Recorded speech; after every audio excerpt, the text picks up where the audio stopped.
কি রে দাদা, খুব ভয় পেয়েছিস? থাম, বন্দুক থেকে যদি গুলি বেরিয়ে যেত কি আবার হতো? মরে যেতাম। খবরদার, ওকে যদি এসব কথা বলিস তো মার খাবি, বুঝিস? বলবো বলবো বলবো, 100 বার বলবো। তবে রে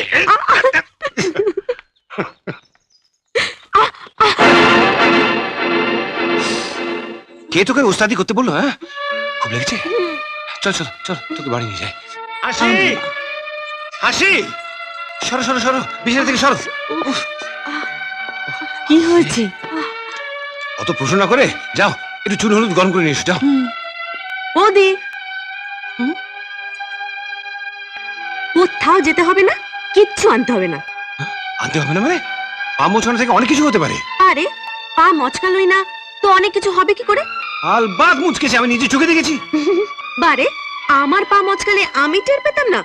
এই দেখো, ধা ধিন ধিন ধা না তিন তিন তা ধা তেরে কেটে তাক ধা তেরে কেটে তাক তিন তা। কি তাহলে পড়ে গিয়ে ওরম করছিলি কেন? তোমার কোলে ওঠার জন্যে। শুনেছো শুনেছো ওর কথা? প্রাণটাই বেরিয়ে গেছিল। পাজি দাঁড়া, কোলে ওঠাচ্ছি তোকে আমি। ওর কি দোষ? ছোটবেলা থেকেই তো কোলে করে মানুষ করেছো, কোলে উঠতে তো চাইবেই। কোলে উঠতে চাইবি? দোষ আসলে তোমার, তোমার আদর পেয়েই মাথায় তুলেছি, এই তো।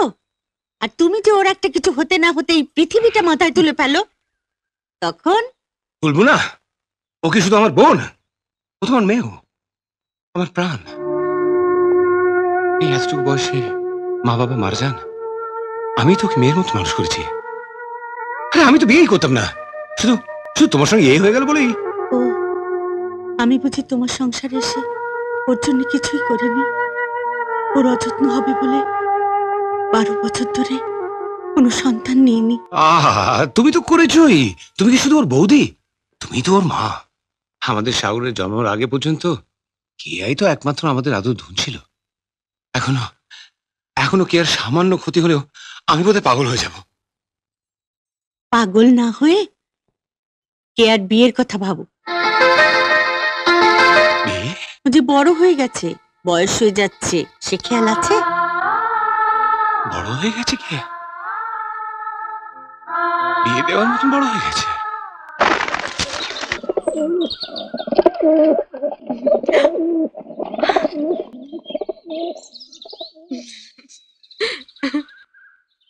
এই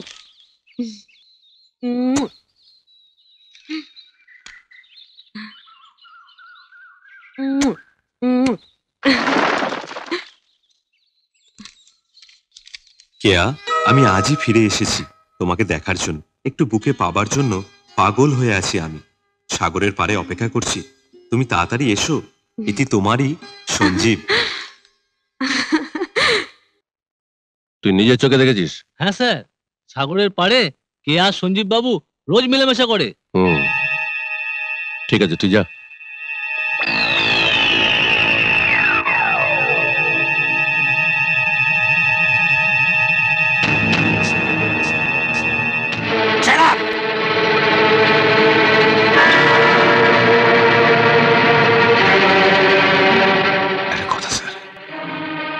প্রেম যদি অপরাধ হয়, তবে সে অপরাধ একজনই করে না, প্রেম হয় দুজনের মধ্যে। তাহলে তাহলে প্রেমের অপরাধী যে গরিব, তাকে কেন অপরাধী করা হয়? ধনী আর গরিবের পার্থক্য শুধু নয়, এখানে পার্থক্য হচ্ছে প্রভু আর ভৃত্যের। প্রভু? প্রভু তো একজনই, তিনি আপনারও প্রভু, আমারও। আপনি আপনি আমার মুনিব, আমি আপনার ফ্যাক্টরির একজন কর্মচারী। হ্যাঁ, কর্মচারী। আমারই বেতনভোগ কর্মচারী, সামান্য 850 টাকা মাইনের একটা গার্ড।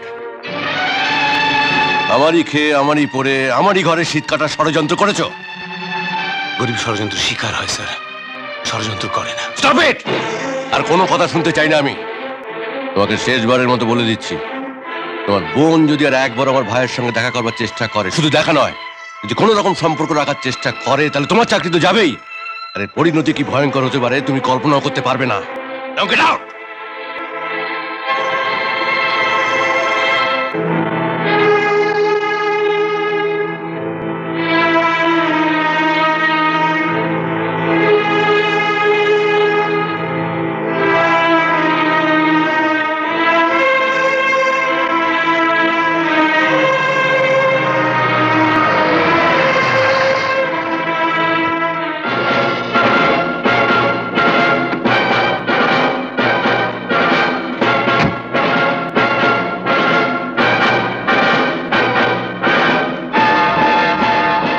এখানে?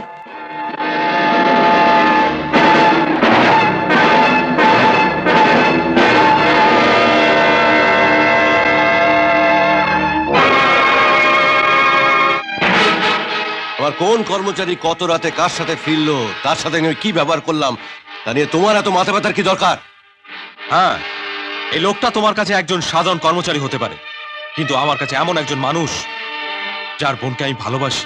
আরে আমি মাখন চৌধুরী, দেশের 10 জন শিল্পপতির একজন। একটা লোভী ছোট লোক দারোয়ানের বোন আমার ঘরের বউ হয়ে আসতে পারে না। জীবনে সবকিছু নিয়ে আপোষ করা গেলেও ভালোবাসা নিয়ে আপোষ করা যায় না। আমার ভালোবাসার স্বার্থে তুমি আমার সম্পত্তি ভাগ করে দাও। সাপ তো ফনা তুলতে আরম্ভ করেছে, সবল দেওয়ার আগে এর বীজ দাঁতটা ভেঙে দিতে হবে।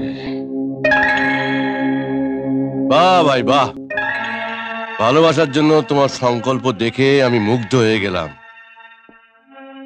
এইসব সম্পত্তিতে তো তোমার অংশ আছেই, তোমার ভালোবাসাকে আমি স্বীকৃতি দিলাম। দাদা, বোঝাও, বোঝাও ওকে, ভালো করে বোঝাও, বলে দাও ওকে আজ থেকে ওর বাড়ি বেরোনো বন্ধ। আরে ওসব বড় লোকদের জীবনে প্রেম ভালোবাসা বলে কিছু নেই, সব ওদের বিলাসের খেলা। কেন ও নিজের জীবনটা নষ্ট করবে? ওই বড় লোক মাহমুদ চৌধুরীর বড় লোক ভাই যেদিন ওকে লাথি মেরে নর্দমায় ফেলবে, সেদিনও বুঝবে যে না দাদা না, সঞ্জীব ওরকম মানুষ নয়। ও যে একেবারে অন্ধ হয়ে গেছে। হ্যাঁ দাদা, ভালোবাসা তো অন্ধই হয়। আমি অন্ধ হয়ে গেছি দাদা। সঞ্জীবকে না পেলে আমি এ জীবন রাখবো না। সাগরে ঝাঁপ দিয়ে আমি আত্মহত্যা করব। আরে ও মনিবের ভাই। মনিব, তুই কে? কে তুই? ওদের একটা তুচ্ছ দরবারের বোন। কি যোগ্যতা আছে তোরা? কি যোগ্যতা আছে তোরা? করছো কি তুমি? ছাড়ো ওকে, ছাড়ো।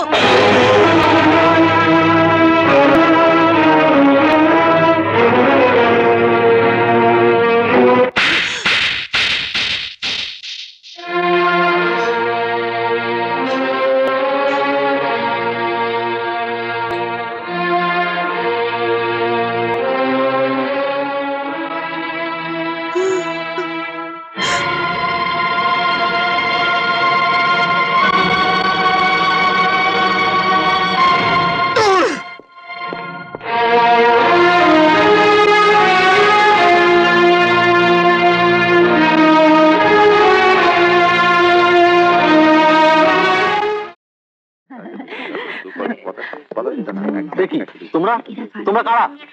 বলছি তোরা একটু দাঁড়া, আমি যেটা দেখছি। রবি, চলো আমার সঙ্গে। ওঠো তাড়াতাড়ি, ওঠো তাড়াতাড়ি, চলো এসো।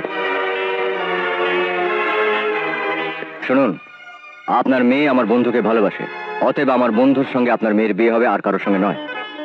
কথাটা সত্যি কিনা বলে দাও রবি। হ্যাঁ বাবা, কথাটা সত্যি। রুবি, মিস্টার সেন, আপনার মেয়েকে আশীর্বাদ করার জন্য কলেজে চলে আসবেন। চল। এখন থেকে আপনারা স্বামী স্ত্রী। ভগবান আপনাদের সুখে রাখুন, শান্তিতে রাখুন। জয়, ওনাদের সবাইকে প্রণাম করো, ওনারা সবাই তোমার গুরুজন। থামো, তোমাদের আমি গ্রেপ্তার করব। ধমকাবেন না ইন্সপেক্টর সাহেব, আমাদেরকে গ্রেপ্তার করলে অন্যায় করা হবে, আর অন্যায় করলে আমরা হরতাল করব, ধর্মঘট করব, কলেজ বন্ধ করে দেবো। ননসেন্স, তোমরা বেআইনি ভাবে যা খুশি তাই করবে, আর আমি সব মেনে নেব। স্যার, আমরা কোনো বেআইনি কাজ করিনি। আপনার কলেজের রেজিস্ট্রি খাতাটা খুলে দেখুন যে রুবি 18 বছর পেরিয়ে গেছে।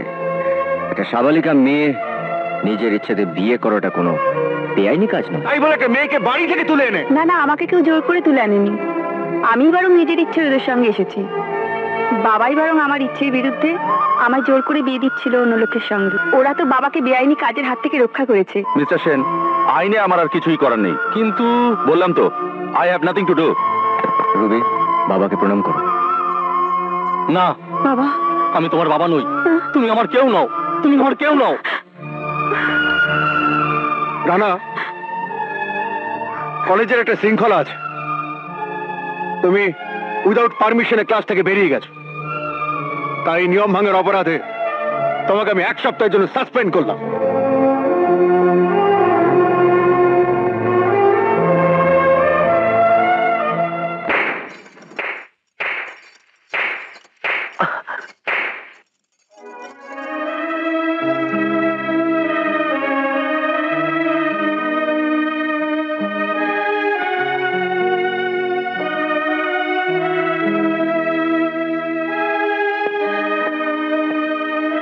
দিদি ভীষণ খিদে পেয়েছে, কিছু খেতে দে না। খিদে পেয়েছে, কিছু খেতে দে না। হ্যাঁ, দুধ করার দরকার নেই, আর ডাল ভাতই চলবে। শুধু শুধু কান টেনে টেনে লম্বা করছিস কেন রে? দিদি তোকে কলেজে পাঠিয়েছিল মানুষের মতন মানুষ হতে, আর তুই হলে কিনা একটা ছাগল। হ্যাঁ, ছাগল। আয় এদিকে আয়, আয়, আয়। নে, আবার বাল্য শিক্ষা থেকে শুরু কর। আমাদের ছোট নদী চলে বাঁকে বাঁকে, বৈশাখ মাসে তার হাঁটু জল থাকে। পার হয়ে যায় গরু, পার হয় গাড়ি, দুই ধার উঁচু তার, ঢালু তার পাড়ি। দেখ দেখ ছবিগুলো দেখ। আহা, যেন স্বর্গ। আমি সব জায়গায় থেকেছি, ঘুরেছি, খেয়েছি, যা মজা করেছি না। উফ, ঝকঝকে রাস্তা, বড় বড় চকচকে পোশাক পরা মানুষজন, তারপর উঁচু উঁচু কি দারুণ সুন্দর সুন্দর বিল্ডিং, যা সুন্দর না জানিস তো। বিদেশিতে যেদিকে তাকাস চোখ যেন জুড়িয়েই যায়। ক্যানাডা নায়াগ্রা ফলস, আমেরিকার জুহুল্যান্ড, তারপর স্ট্যাচু অফ লিবার্টি। 3 মাস এসব দেখতে দেখতে ঘুরতে ঘুরতে কি মনে হয়েছে জানিস? আমি যেন স্বর্গে আছি। কেন যে এখানে ফিরে এলাম? চতুর্দিকে খালি নোংরা, আবর্জনা, অভাব, অনটন। It's so dirty here. কারো মুখে একটু হাসি নেই, কেউ মন খুলে হাসতে পারে না। আর ওখানে ওই বড় বড় বিল্ডিং গুলোর মতো মানুষগুলোর অন্তরগুলো বড় বড়, সবাই প্রাণ খুলে হাসছে। কেউ সিনেমা যাচ্ছে, অপেরা যাচ্ছে, কত কিছু করছে, উল্লাস করছে, আনন্দ করছে। ওখানে কত সুখ ছিল রে। জানিস, আমার মনে হচ্ছে আমি এখানে থাকলে আমার লাইফটা একদম হেল হয়ে যাবে। আমার কোনো উন্নত দেশে গিয়ে থাকা উচিত। তোদের আমার জীবনের লক্ষ্যটা জানাবো বলেই আজ তোদের সবাইকে এখানে ডাকা। এতক্ষণ আমি যা বললাম আমার বাবা নিশ্চয়ই শুনেছেন, তবে আমি নিশ্চিত আমার মতের সঙ্গে বাবা একমত হবেন। এই যে উপস্থিত মেয়েরা, এতক্ষণ আমার মেয়ে ইউরোপ আমেরিকা সম্পর্কে খুব সুন্দর সুন্দর সব কথা বলেছে। আমিও কিন্তু এইসব দেশ সম্পর্কে কিছু জিনিস জানি। আমাদের দেশে কোন একটা মন্দিরে ঢোকার সময় আমরা কি করি? আমাদের জুতো জোড়া বাইরে খুলে তারপর একটা ঘরে জমা দিয়ে সেখান থেকে একটা টোকেন নিই। তারপর যখন বেরিয়ে আসি তখন যে টোকেন দেখিয়ে জুতো জোড়া ফেরত নিই। ওদের দেশে তেমনি বাবা মায়েরা কি করে জানো? সকাল বেলায় উঠে কাজে বেরোয়, তখন ওই ডে কেয়ার বলে একটা ব্যাপার আছে, সেইখানে তাদের সন্তানদের জমা দিয়ে টোকেন নেয়। তারপর সারা দিন আপিস করে সন্ধ্যেবেলায় ডিস্কো বার সেরে তারপর বাড়ি ফেরার সময় ওই টোকেন দিয়ে ওই ঠিক আমাদের জুতো ফেরত নেওয়ার মতনই ছেলে মেয়েদের ফেরত নিয়ে বাড়ি যায়। আমাদের দেশের বাবা মায়েরা ছেলে মেয়েদের বুকের মধ্যে জড়িয়ে রাখে, তাদের এই জুতোর মতন কোথাও জমা রেখে যায় না। তোমাদের ছেলেবেলা যদি এরকম ঘটতো তাহলে তোমাদের কেমন লাগতো? আমার মেয়ের বোধহয় তাতে ভালোই লাগতো। নিজের ঘর নিজে পরিষ্কার না করে অন্যের সম্পদের দিকে তাকিয়ে কি লাভ? আমার মেয়ে ইউরোপ আমেরিকার অনেক সব সুন্দর সুন্দর জায়গার নাম করেছে, কিন্তু জানে না যে আমাদের দেশেও সুন্দর সুন্দর অনেক কিছু আছে। পুরীর সমুদ্র সৈকত আছে, দার্জিলিং এর পাহাড় আছে, কাশ্মীরের ওরকম অপরূপ সৌন্দর্য আছে, পবিত্র গঙ্গা নদী আছে, সবই তো সুন্দর। আমার মেয়ে জানে না। আমি আমার মেয়েকে প্রশ্ন করছি, এতই যদি ওই সব জায়গা ভালো লেগে থাকে তাহলে তিনি ফিরে এলেন কেন? তোমার জন্য মন খারাপ করছিল তো, তাই তো চলে এসেছি। এই যে মায়া মমতা, এই কিন্তু অন্য কোনো দেশে নেই, খালি এদেশেই আছে। ও দেশের ছেলে মেয়েরা বাবা মা বুড়ো হলে তাকে বৃদ্ধাশ্রমে পাঠিয়ে দেয়, বুড়োদের আশ্রমে। তোমাদের বুড়ো বয়সে তোমাদের ছেলে মেয়েরা যদি তোমাদের ছেড়ে চলে যায়, তখন যে বুড়ো বয়সে একা একা থাকাটা কি স্বর্গ বলে মনে হবে? বাবা মা ভাই বোন ঠাকুরদা ঠাকুমা সবাই মিলেমিশে একসঙ্গে থাকার যে সুখ, সে শুধু এদেশেই আছে। বাবা, তুমি কি আমাকে অপমান করতে চাও? তোর কি তাই মনে হলো? হ্যাঁ। ঠিক আছে, তাহলে আমি আর কোনো কথা বলতে চাই না। যদি বিদেশি যাবি বলে স্থির করিস তাহলে আমাকে বলিস, আমি সব ব্যবস্থা করে দেবো। আসলে বাবা মানে চল চল খেতে চল খেতে চল। ও ইয়েস পিসি শোনো, এই চিঠিটা এক্ষুনি পোস্ট করবে, খুব ইম্পর্টেন্ট, খুব জরুরি, ভুলে যাও না কিন্তু। ওকে? ও দাঁড়াও দাঁড়াও, এই নাও তোমার রিক্সা ভাড়া। Thank you. প্লিজ তাড়াতাড়ি।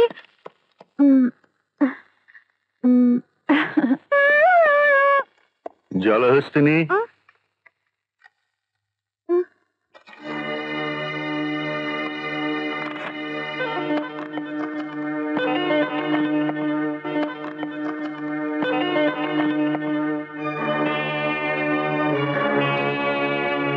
আমার ছোট্ট মেয়েটা অনেক কষ্ট করে এই চিঠিটা লিখেছে। কি লিখেছে স্যার?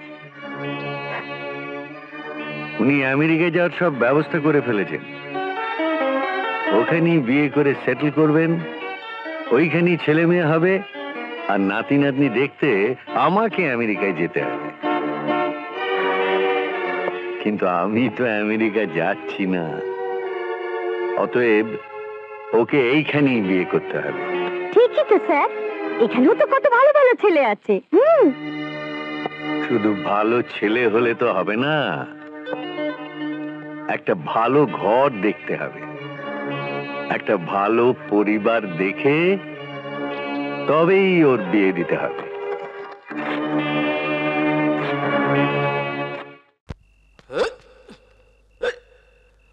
अरे पटना दिल्ली बंगला को हिलाए के नाच दिखाबो हम तुम के। अरे तुम के नचाएबो, दुनिया को नचाएबो, मेरी पतली कुमारिया हिलाए के। अरे पटना दिल्ली बंगला को। क्या बात है बहन, इतनी रात गई तो सोई नहीं? अरे सुच्चा सुच्चा सुच्चा। আমি তোমার জন্যই জেগে আছি ভাইয়া। मेरे लिए? क्या बात है, मेरे लिए? अरे मुखड़ा तो जरा दिखा। अरे तू रो रही है, तेरे आंख में आंसू क्यों, क्या बात है? বিকাশটাকে কে খুন করেছে ভাইয়া? ये तुझे कैसे पता चला, किसने बता तुझे? রাজাকে আমি ভালোবাসি, রাজা দিদির সঙ্গে বিকাশের বিয়েও ঠিক ছিল। বলো ভাইয়া, বিকাশটাকে তুমি মেরেছো? जा अपने कमरे में जा। नहीं भैया, उत्तर ना পেলে আমি যাব না, আর তোমাকেও যেতে দেব না। বলো भैया, বিকাশটাকে তুমি মেরেছো? तुमने मर्डर किया? ए रीना, तू मुझसे कैफियत मांग रही है? मुझसे? ये सब किस लिए बनाया? हाँ, किसके लिए? ये मकान, ये रुपया पैसा, गाड़ी बाड़ी, तेरे लिए बहन, तेरे लिए, सिर्फ तेरे लिए। याद है जब बिहार मुल्क से हम लोग आए, सब छोड़कर आए, क्या थी तू? हाँ, एक छोटी सी बच्ची, एकदम रोती हुई। तुझे मैंने लिखाया, पढ़ाया, इतना बड़ा किया, और आज तू मुझसे कैफियत मांग रही है? हाँ भैया, विकास का खून किसने किया? ये तो यही बात। आप ही ने हत्या किया विकास का। तुम ही मेरे से विकास के। जुबान संभाल के बात कर रही ना, नहीं तो मेरा हाथ चल जाएगा। না ভাইয়া, আর তুমি আমার মুখ বন্ধ করতে পারবে না। আমি বুঝতে পেরেছি কেন তুমি আমাকে এখানে আসতে দাও না। আমি আসতে চাইলেও তুমি এখানে আমাকে আসতে দাও না। কেন তুমি আমাকে টাকা পয়সা সোনা গয়না ভুলিয়ে রাখো। আমি ভাবতেও পারিনি যে ভাইয়াকে আমি এতদিন দেবতার আসনে বসে পুজো করেছি, আবার সেই ভাইয়া একজন সমাজ বিরোধী ঘাতক খুনি।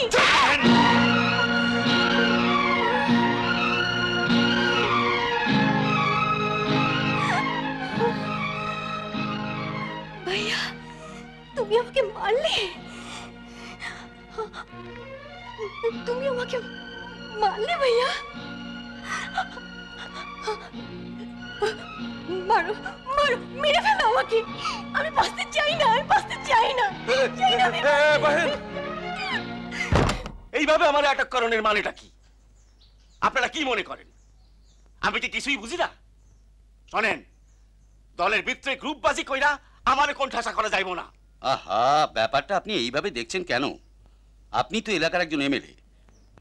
বিকাশ সিনহার মতো একজন সৎ এক্সাইজ অফিসার খুন হলো, এই এলাকার শান্তি শৃঙ্খলা নষ্ট হতে চলেছে। তাছাড়া দলের তো একটা দায়িত্ব আছে নাকি?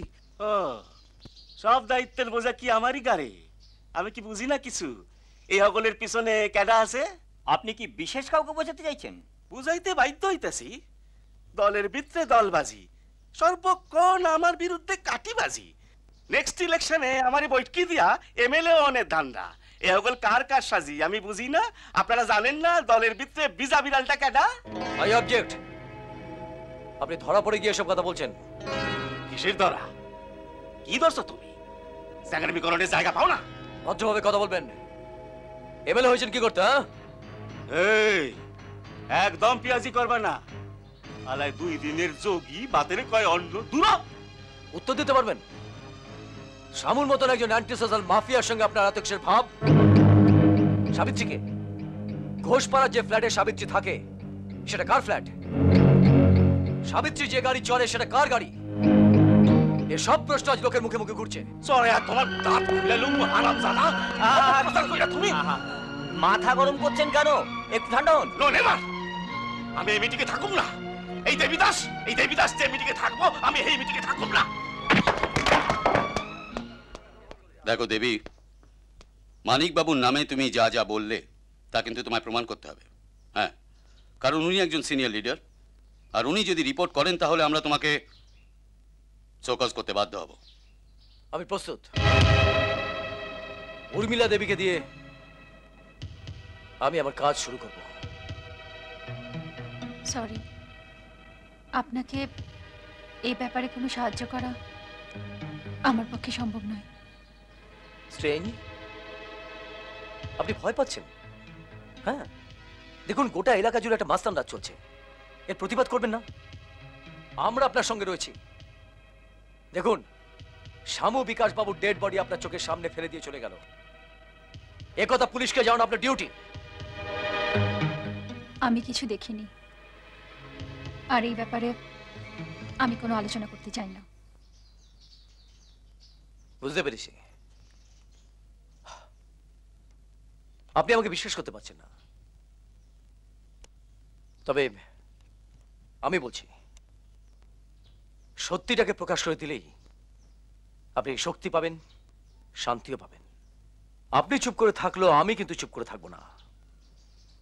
শামু আর জগন্নাথ মল্লিকের শাস্তি না হওয়া পর্যন্ত আমি এ লড়াই চালিয়ে যাব। হ্যাঁ, আমি লড়াই চালিয়ে যাব। আচ্ছা চলি, নমস্কার।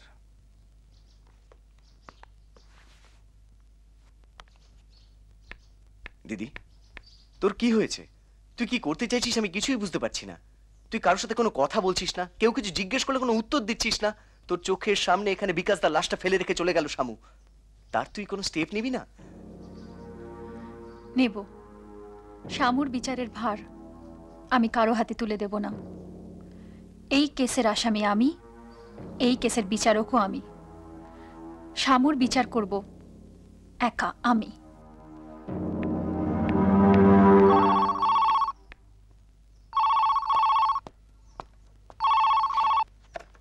হ্যালো, রাজা বলছি। হ্যালো হ্যালো রাজা। রাজা, তোমার সঙ্গে আমার অনেক কথা বলার আছে। হ্যালো হ্যালো হ্যালো হ্যালো, কি হলো রাজা? আমার সাথে কথা বলছো না কেন? হ্যালো রাজা, বিশ্বাস করো আমি ভাইয়ার ব্যাপারে কিচ্ছু জানতাম না। আজ আমি ভাইয়াকে ঠান্ডা করি। বিশ্বাস করো রাজা, আমার তোমার সঙ্গে অনেক কথা বলার আছে। दे फोन दे, दे फोन दे। अरे फोन दे, तू किसे बात करी? तू राजा से? तुझे मालूम नहीं वो मेरा दुश्मन? तुझे मालूम नहीं? कभी उसे फोन मत करना। প্রতিদিনের বৈচিত্র্যের মধ্যে এ এক নতুন সংযোজন, জীবনপুরের পথিক। না, অনুপ কুমারের কথা বলছি না, তবে ইনিও পলাতক। বাউন্ডুলে স্বভাবের মানুষ ঘর ছেড়ে বাইরে বেরিয়ে পড়ে বারবার। লোকে বলে পায়ের তলায় সর্ষে আছে, ও নিজে বলে ওর বাড়িতে বড় অভাব, আর সেই অভাব সহ্য করতে পারে না বলেই পালিয়ে বেড়ায়। তাছাড়া রয়েছে ছোটবেলার নেশা, যা তাকে বারবার ঘর ছাড়া করেছে।